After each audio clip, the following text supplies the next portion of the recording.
Welcome, everyone, to another episode of the DL. I am your host, Tyler Robertson, and today we're going to have a discussion about off-highway diagnostics.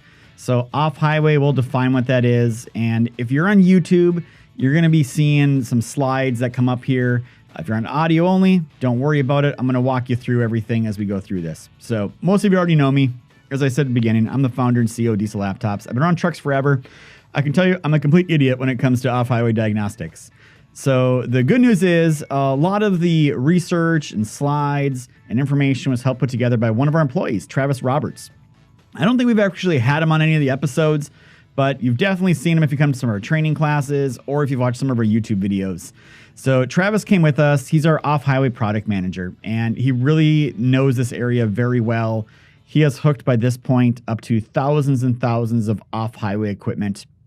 And he really knows that area very well. And again, if you don't know Diesel Laptops, we are a company 6 years ago in my garage, dining room table. We now have over 190 employees. We've sold over 25,000 laptop kits. We're headquartered here in South Carolina. And if you hadn't heard, we just opened another facility in Chicago, and we had a previous one we opened up last year in Dallas. So we're kind of going international here. But let's just talk about the difference, first of all, between truck and off-highway. So truck, we're talking the commercial trucks. Off-highway, I'm talking about anything with a diesel engine that isn't allowed to legally drive down the road.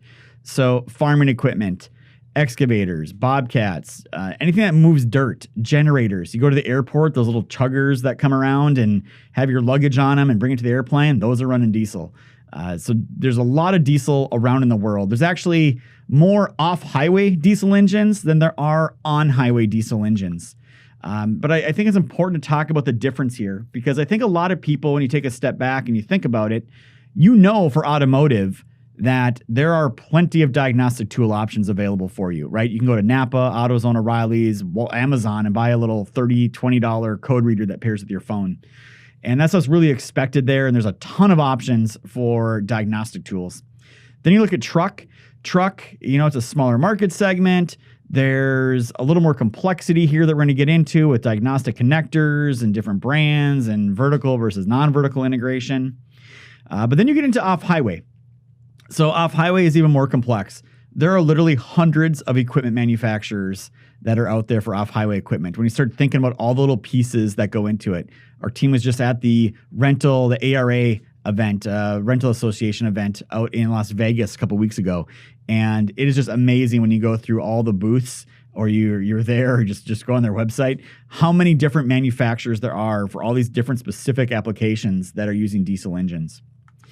So where I want to start the conversation off is really explaining part of the problem here and the complexity with off-highway. Because where this conversation is going to lead to is people are usually shocked to learn there are actually multi-brand diagnostic tools that will connect to virtually every piece of off-highway equipment with a diesel engine and do dealer-level diagnostics with no required annual fees.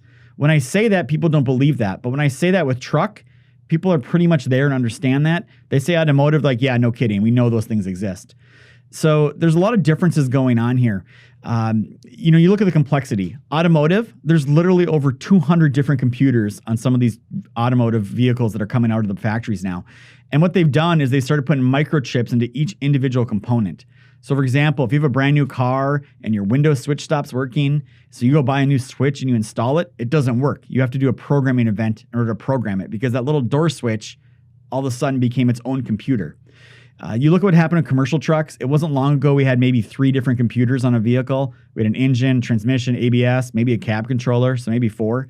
Now with the newer trucks coming out, especially the Volvo and Cascadia leading the charge, you're finding out that there's a lot more computers on these vehicles. The Volvo has up to 20-ish different computers on those things. And then you compare that to off-highway equipment. And off-highway equipment is actually somewhere between automotive and truck. They don't have quite as many as automotive, but they don't have as few as truck. And a lot of what's happening there is all the futuristic stuff coming to truck and automotive is already happening with agriculture, for example, or earth moving, where they can do GPS and drive themselves and robots driving these things around fields instead of humans. And machines are able to dig holes without actually having somebody manually doing it. It's all programmed and controlled. So there's things that are happening there. So there's some complexity there. The other thing that makes a big difference is automotive is vertically integrated. So when you buy a Toyota Camry, it's a Toyota ABS system, it's a Toyota engine, a Toyota transmission, Toyota cab controllers, all these things. As you know, trucks are not that way. I can buy a Freightliner, or let's use an International ProStar. It could have an Eaton or an Allison transmission. It could have a Bendix or Wabco ABS. It could have a A26 engine, or it could have a Cummins engine. So there had to be a little bit of working going on here. So where all this leads to is with automotive, the government really has some mandates. They got some standard protocols, and there's a lot of vertical integration. The truck and off-highway, there's no actual law that says these guys all have to use the same protocols and same connectors. It's just that the industry came together and said, we need to do this in order for this to work. And you can say, thank you, TMC, if you're aware of who TMC is, as one of the bigger driving forces to make that happen. And then you have the off-highway equipment world. So in the off-highway equipment world, again, no government or legalities, but no one's really working together. There's not a lot of cross-pollination that goes on with someone buying all these different components like trucks, and they don't have economies of scale like they do with automotive. So it's quite often, and we'll talk about some examples with off-highway, but literally just know this. Automotive, there's one connector typically in the dash, an OBD2. Commercial trucks, there's 3 or 4. Off-highway, there's over 60 different physical connectors. So it creates a lot more complexity in the marketplace, which has really prevented these tools from really coming on. So some examples here. If I go buy a John Deere excavator, one of the bigger ones, it is pretty much John Deere through and through. It's their hydraulic system, it's their cab controller, it's their engine, it's their transmission or track controls, it's all theirs. And Caterpillar can say the same thing most of the times, and we're going to talk about that in a second. But then let's go compare it to something like a Kubota. A Kubota, you could have a Yanmar engine or a Doosan engine, or Bobcat could call it a Bobcat engine, but it's really a Doosan engine. So even a small machine like that, depending on the year and the emission tier level, could have a different engine in it. And you can take another example with Hitachi with their excavators. So those engines could be Isuzu, it could be Hitachi, it could be an Isuzu engine with Hitachi protocols on it. But the machine side also has computers, which are Hitachi for the GPS, display, and other componentry. So what all that means is you end up with a lot of different things on these off-highway pieces of equipment. A lot of these equipment builders, what they do is they don't build the transmission and hydraulic systems and some of these other systems. They buy those from other people, and then they put the iron around them to put their product to market. So think of it a lot like a desktop PC. You can go buy a Dell PC, but the CPU is probably, the computer chip is probably from Intel or AMD. You have a video card that's probably NVIDIA or AMD or one of those other guys. You have the RAM that's made by somebody, the hard drive by somebody else, and so on and so on. And that's a lot of how off-highway equipment is built. It says Dell on the outside, but it's a lot of other componentry on the inside of it, and thus the same as this. Going back to cable options, again, if you're watching the video portion of this, commercial truck, if you work on trucks, you already know this. They either have a 9-pin, that's been the standard one forever. It has a 6-pin if it's something from the early 2000s and older, or it has an OBD2 port if you're Ford, Chevy, and Dodge, Hino, Isuzu, Mitsubishi, Fuso. But if you're a Volvo, you also have the HD OBD2. But at the end of the day, there's really 2 form factors of diagnostic cables in today's commercial trucks that are being put in. Off-highway, there's literally 60 different ones. And not only that, but that cable that you need could be different depending on what year or what model equipment you're working on for that manufacturer. So it is a little more complex and a little more difficult to get through. One of the other big challenges with this is in the truck world, you can buy one physical RP1210 device, they call them, the data link, that goes between the truck and your laptop. And that one data link will work on pretty much all software. And they're all designed that way. There was an agreement that came again from TMC, and RP1210 is a TMC recommended practice. So everyone said, yep, we're going to do that. In the off-highway world, all these people that made their own software, so CAT, for example, they made their own software, but they said, our software is only going to work with our physical adapter. Well, John Deere, they made software and said it's only going to work with our adapter. JCB, they made software and said it's only going to work with our adapter. So I think you can see where I'm going with this is if you went out to market and said, man, I want to work on as much off-highway equipment as possible, you literally need to purchase the off-highway adapter for every single one of those things that you're working on. and it can get very expensive. So just say I want to do Cat, Volvo, Deere, Case, New Holland, JCB, Cummins, Deutsch, FPT, all the Kubota, all these common ones. You'd be spending over $20,000 just buying the physical hardware to do it. And the problem is you need the software to go with it as well. And most of those software manufacturers do not sell their software to customers, or they sell watered down versions. So a lot of times people are trying to find pirated bootleg software. They're trying to beg their dealer to get it. So at the end of the day, let's just say this. If you want to work on all make, all brands off-highway equipment, it's going to be really expensive. You're going to need it for 20, 30 grand in hardware. Plus, you're going to have to go find and source a bunch of software, which in itself is its own challenge. Even if you said, I only want to do CAT, the CAT adapter is still $1,300. And now I got to go get the CAT software, which is going to cost me a couple $1,000s a year if the CAT dealer will even sell it to you, which, by the way, most times they will not. So it's a very expensive, hard thing for people to do. And what we need to talk about as well that comes to the conversation is some of the manufacturers don't want you to actually do anything.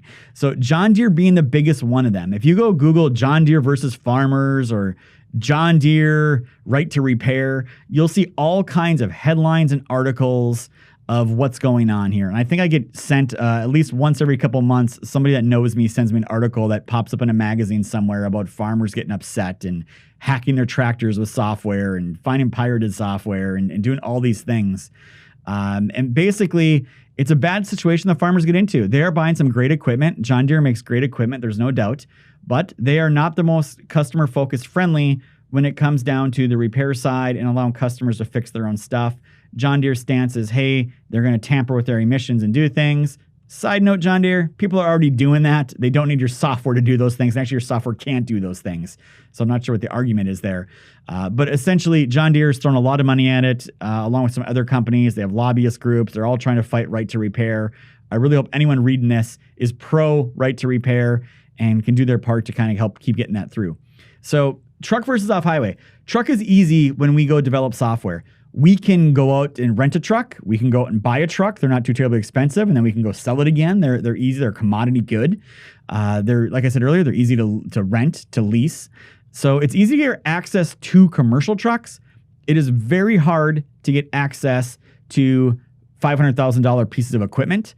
And finding someone that owns that equipment that's willing to let you go poke around in there on the data link and run commands and do tests and do things and not need access to their vehicle for days at a time, that's a little bit harder to do. So that's some of the challenges that are there.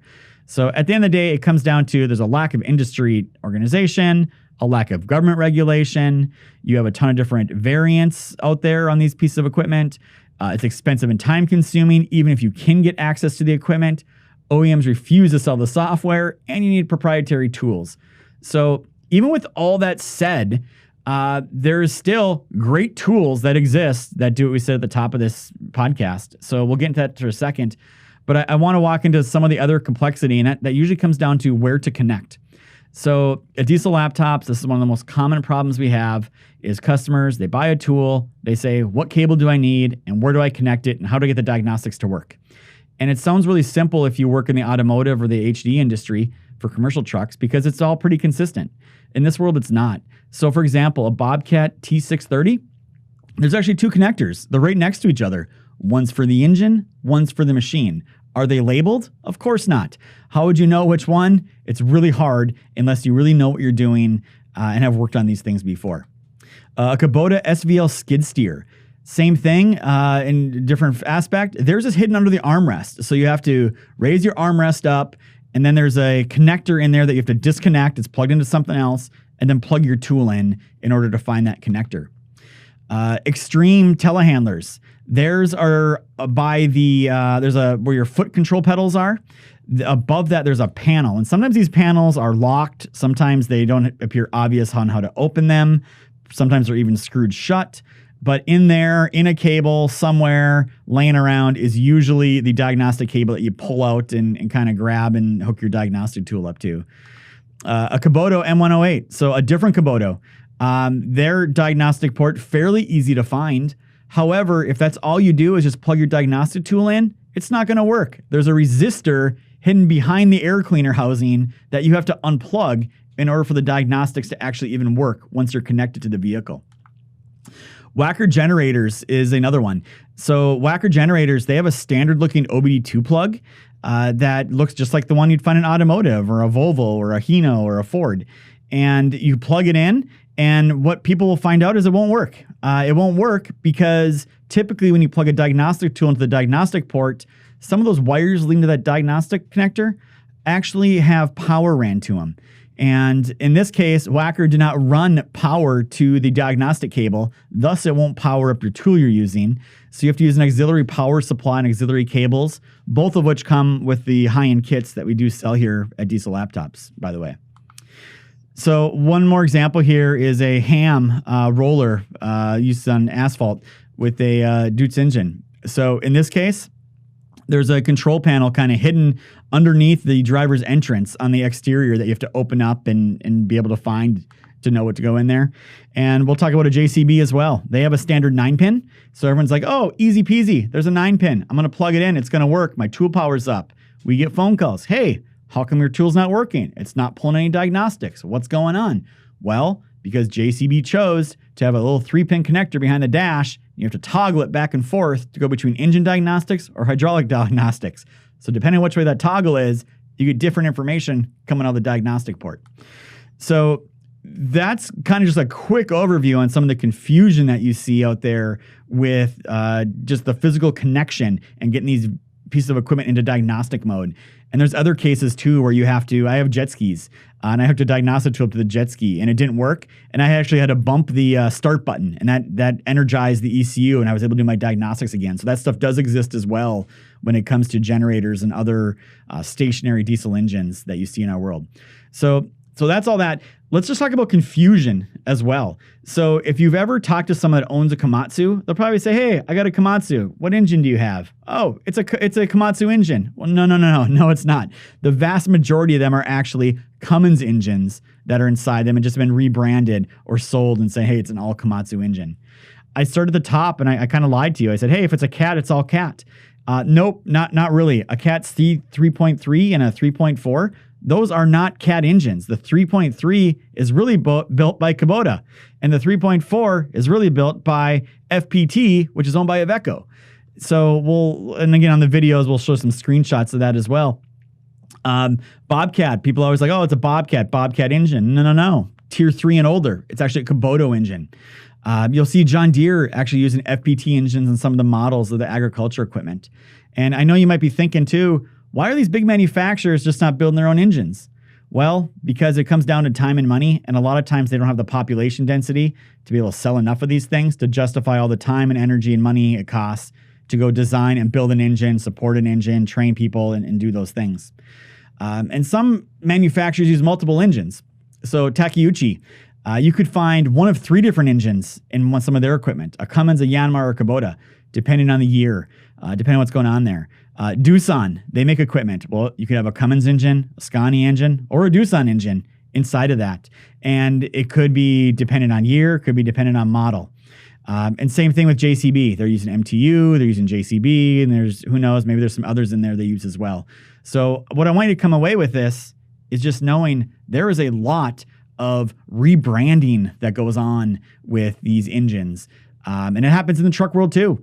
If you buy a Cummins PX engine in a PACCAR product, that's actually a Cummins engine just rebranded as a PX. The MX is actually their own engine. So if you're watching the video, I just got a screenshot up here showing a yellow, beautiful, clean-looking Cat C3.4 engine. However, as you can see in the screenshot, in small print in the lower left corner on the data tag, it clearly says this was manufactured by FPT Industrial in Italy. So that is the way that works. So how do we ease the confusion? Because it's not just customers that are confused. We were confused as well at Diesel Laptops, really in 2 regards. We have a tech support department that has over about 50 people in it. And a lot of the calls we were getting is, hey, this won't connect, or what cable do I need to connect with? And what that tech support person would do is they would go find Travis. They'd Slack him or email him or walk to his office. It's across the hall and say, hey, customer has this piece of equipment. What cable do I need? And Travis would say, oh, you need this cable, and this is how you put in diagnostic mode. Great. Our tech person would then go back to the customer, problem solved. So he was getting that hammered by tech support. He had 20, 30, 40, 50 people in tech support at the time asking him questions all day long. And we had the other problem on the sales end. Customers were wanting to buy the tools, but they didn't know what cables they needed. And our salespeople didn't know what cables they needed. So they were going to Travis, and Travis was telling them, hey, here's the cable you need.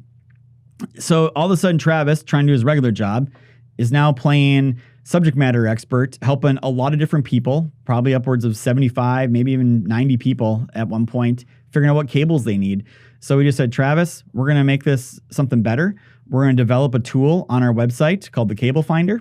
We're going to make it free for anyone. They can go on the website and they can easily select their make model, and we'll show them what cables they need. We'll include videos, we'll include pictures, we'll include links to the actual cables so they can buy them or they can see what they are. We'll do all those things. So the Cable Finder is a tool we released several months ago. It's been a great addition, and we're constantly adding to it as we get pictures and videos and images of all these things to fill in everything. So let's talk about your diagnostic tool options, because that's really what this episode comes down to, is what's available, what can I do? And the one I want you to stay away from, don't walk, run from any handheld readers. So if you see any diagnostic tool that's under $1,000 and it says we do off-highway, we do Cat, we do John Deere, we do Bobcat, run away, don't walk, get away. They do not work. You are buying a paperweight, and your first indicator should be, when you're looking at that picture, that they don't have the right cable to hook to the piece of equipment that they're stating that they can do.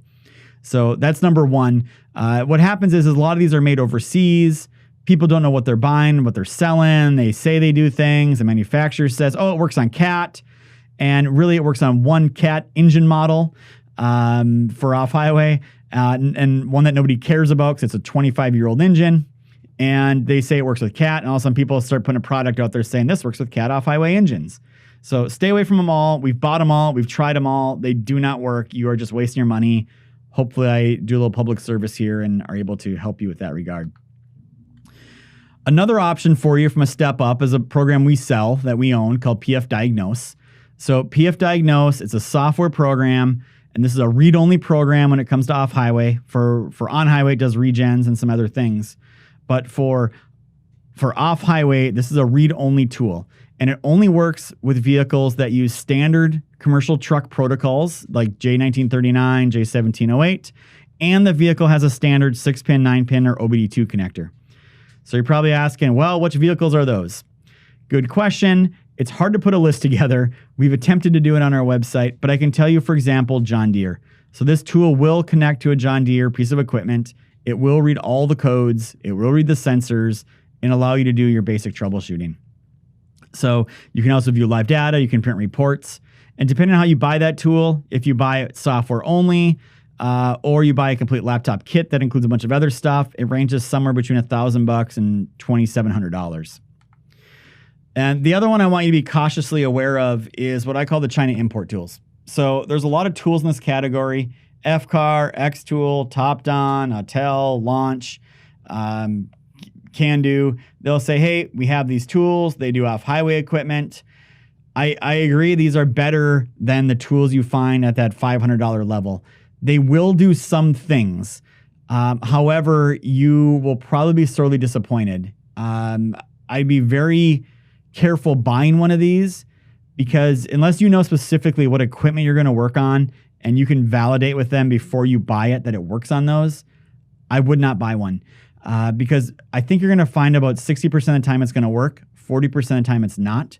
They don't have all the cables. They don't have the newer stuff in there. It works better with the older equipment. You often have limited or no support. And when you are connected, there's limited functionality. It's just a complicated, big world to figure out this off-highway equipment diagnostics and protocols and connectors. And they've kind of worked on some of the bigger ones, but there's just a lot of gaps in coverage that you're going to find yourself. So just be aware of what you buy here. They're expensive, and they're not the best tools in the world at the end of the day for the most part. So let's talk about the two best solutions that are on the market. So as we stay at the top of this, what it really comes down to is you need a tool that can connect to virtually any off-highway piece of equipment and do diagnostics on it. And you need the ability to connect to machine side and the engine side, transmission side, everything there. So these are the two companies. So first up, let's talk about Cojali. Cojali, they've been around since 1991. We are a Cojali dealer. Their main office in the US is located in Miami, but they're over in 90 countries. And Cojali does not just diagnostics, but they make hard parts. So they make cooling systems, fan controls, valves, servo clutches. They actually make ECUs. They make braking systems. They do a lot in the whole world of hard parts, but mainly for European trucks, not US based. And then you have the diagnostic side of it. So their tool is called Jaltest. Jaltest is now, thankfully they did this, now an optional annual license. It's no longer required.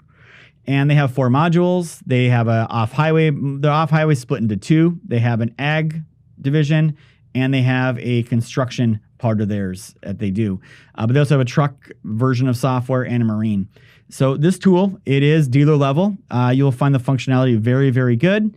So when I say dealer level, people are always like, well, what do you mean? What I mean is, yes, you can do DPF regens, you can program injectors, you can do cylinder cutout tests, you can do valve tests, you can configure hydraulic systems, you can do quite a bit with these off-highway diagnostic tools, and they do work on all the ECMs on those pieces of equipment. So people are always like, man, what does it cost for one of these things? That sounds great. They're not too terribly expensive when you think of it in relation to what you're able to do and how much money you can save with these. So for example, the agriculture only version is going to cost you about $5,800. The construction version is going to cost you about $7,300. If you back up to what we were just talking about with these tablet systems, the China clones, as I call them, those things are anywhere from $3,000 to $5,000 as themselves. So it's really not a huge step up, but with a lot more coverage. At the end of the day, to get a kit that does, truck and construction and ag and everything, you're talking $10,000. So depending on your functionality you need and the coverage you want, it's going to be somewhere between $5,800 and $10,000. And you're going to have to buy some cables. We do include a pretty decent starter set with it, but we definitely do not include all 63 cables. The other company is Texa. So again, if you're watching the YouTube video and you see this beautiful picture on the left over there of Texas facility, and you see this park out in front of it, that is not on the front of their facility. That is on the roof of their facility. So as anything Italian made, and think about Italian made, you got Italian made shoes and purses and clothes, motorcycles, Ducatis, and you have Lamborghinis and all these fancy cars. Their diagnostic tools are the same mindset. They are beautiful looking tools that are well designed and are going to stand up in a shop environment. They are a very successful company. I've been told we are Texas' largest distributor in the world. That we've sold well over 10,000 of these tools since we started doing this thing. And really what Texa does is tools for shop environments. They don't do parts. They do computer diagnostic tools. They do gas analyst systems. They have air conditioning stations. They have some timing tools. But very good company, 700 plus employees, offices in over 10 countries. And they are the factory OEM tool for a lot of companies. So Ducati, if you have a Ducati motorcycle, the OEM, the dealers, they use Texa software. That is what they use. They built it for Ducati. So these guys know what they're doing. In this case, they're very similar to Cojali. The functionality you're going to find is almost identical. The license never expires, which is great because you just made a big investment. Now you don't have to go spend money every year. It's optional if you want to get updates and support. So it's great to have a consistent interface, no matter if you're hooked up to bike, truck, off-highway, marine, or auto. So all those licenses are open to you. And again, this is by far one of the most popular kits that we sell. Prices range anywhere from $8,400 to $9,500. But again, this tool will do what you need for off-highway diagnostics, along with the Cojali tool. So everyone's always like, well, what's the difference then between Cojali and Texa?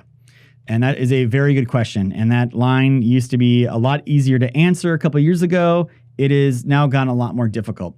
So in general, Cojali's a little bit better on agriculture, and Texa's a little bit better on construction. So there's some differences there, but they are so minute, you probably won't even notice the difference. But there are some distinct advantages each of them have. For example, we find and customers find that Cojali software is a little bit easier to use. Cojali also does include some repair information with it as well. However, both kits come with all the information on diesel laptops, so it's kind of a moot point. The Cojali tool is an RP1210 device, which means you can use that same piece of hardware between the truck and the laptop to connect with your, say, Cummins Insight software or your International Service Max software, or any of these PC-based truck diagnostic software programs work with their hardware as well. Texas does not, but I've been told when their new multi-hub comes out next year, it will as well. Texas is going to be a little bit less expensive than Cojali in that regard. But at the end of the day, they are both great products. Both of them now have optional annual fees. Cojali, they have their kind of updates are consistent 3 times a year. We can tell you to the day of 2022 when those are going to be out. Texas seem to be a little bit more random, but they may do more than 3 updates a year, and they do a lot of small patches in between as well. So both good companies. We represent both. And really, there is nobody else when it comes to off-highway diagnostics. And that's really the truth of the matter. If you're working on off-highway, it's Texas or Cojali. And what we want you to understand, though, is laptops are just one piece of the puzzle. In our minds at Diesel Laptops, in order to do the correct diagnostics, you really need a couple other pieces. You need access to support, both IT pros and diesel techs. You need access to parts information. You need access to repair information. And you need access to training, both on how to use the software and how to actually fix things. And that's really where Diesel Laptops comes in. So if you're a customer of Diesel Laptops and you buy one of these tools, the one thing you get with us that you don't get with anybody else, there's a couple of things. So the first one is you get access to Diesel Repair. Diesel Repair is a website. There's also a mobile app for it that you can actually look up all of your fault code repair information for your off-highway equipment. We do constant database updates. It's a paid module. Usually customers have to pay well over $1,000 a year to get access to that repair information for the equipment codes. Ours comes with it for free. So you get that when you buy one tool from Diesel Laptops. Not only that, but that website's a freemium model, so all your truck stuff's in there as well. So if you're looking for information on fault codes, recalls, technical service bulletins, remove and replace instructions, torque specs, maintenance intervals, component locators, VIN decoders, labor time guides, symptom-based troubleshooting, all of those pieces that you need for commercial truck are on that platform as well. And we really encourage you to check it out. Just head to repair.diesellaptops.com. The other thing we do that nobody else does is we offer training.